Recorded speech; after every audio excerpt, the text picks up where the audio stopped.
Si tu prends le mot Gog ou Magog, valeur numérique 70, qui fait allusion aux 70 peuples qui vont se dresser contre Israël. Mais ce qui est extraordinaire, dit-il, c'est que si tu écris Gog et Magog en toutes lettres, ce qui veut dire que tu fais sortir toutes les lettres cachées de Gog et Magog, tu trouves la valeur numérique Ishmaël. À l'époque des prophètes, de Ézéchiel qui a parlé de Gog et Magog, Ishmaël n'existait pas. C'était uniquement un personnage biblique, fils d'Abraham. Mais le concept de la nation ishmaélite n'existait pas. Que dans le mot Gog ou Magog, qui est un mot inventé par les prophètes, puisqu'il ne correspond pas à des peuples connus, c'est un mot inventé, un mot codé.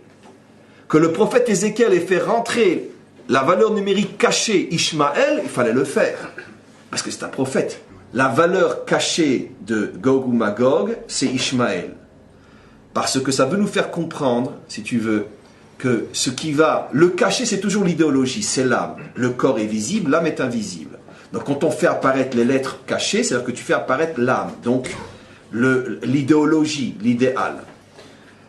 La question à laquelle je réponds dans le cours de lundi est la question suivante, mais là je n'y consacre que 5 minutes.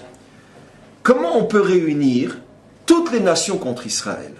Vous me direz, les nations n'ont pas besoin malgré tout de beaucoup de prétextes, puisque de toute façon ça fait 2000 ans qu'elles sont chauffées pour. Et c'est presque déjà du cramé, tellement c'est réchauffé. Malgré tout, il faut un prétexte officiel, parce que les nations ne peuvent pas perdre complètement le masque. D'accord? Bien qu'aujourd'hui, elles font plus trop attention de le porter. Les Américains, les Européens, enfin les Européens, ça fait longtemps qu'ils sont tout lus déjà, dans tous les sens du terme. C'est clair qu'ils n'ont aucune intention de porter préjudice aux Palestiniens. C'est que nous, c'est toujours nous. Le concept hitlérien a changé de territoire aujourd'hui. Et je ne pèse pas mes mots. Je pèse mes mots, ça veut dire que c'est du Mein Kampf sur la scène politique.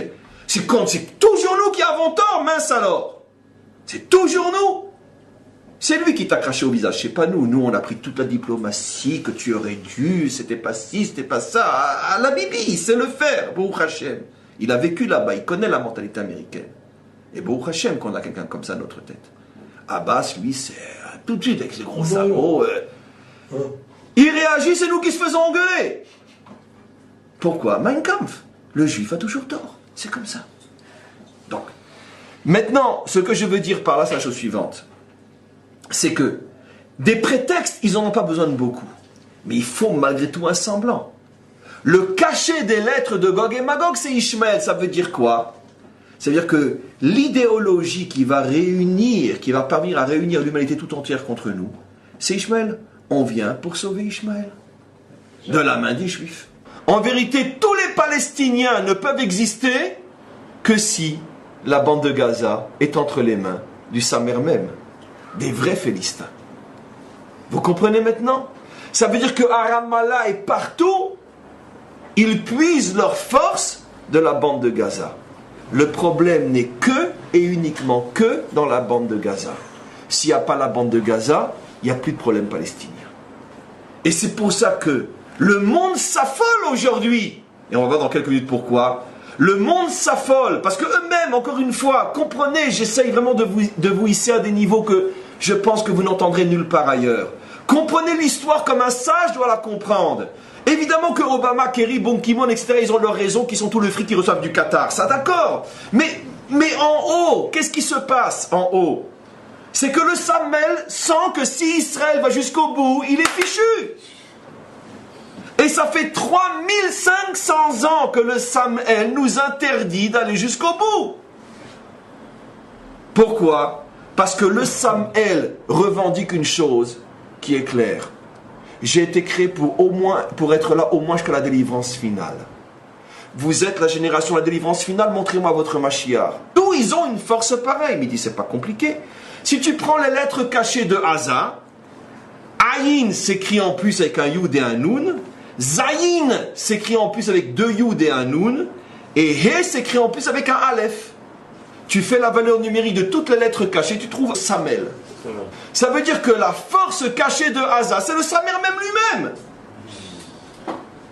Et maintenant, on comprend ce qu'il a dit deux pages avant. Que Knaan et Plishtim, c'est la même valeur numérique. Au niveau du cachet des Plishtim, c'est la même valeur numérique que le visible de Knaan. Mais les Plishtim ne tombent pas ceux qui sont à Haza. Et la force cachée de Haza, c'est le Samer même. Le problème qu'on a, c'est pas avec les Cosaques ou les Ukrainiens.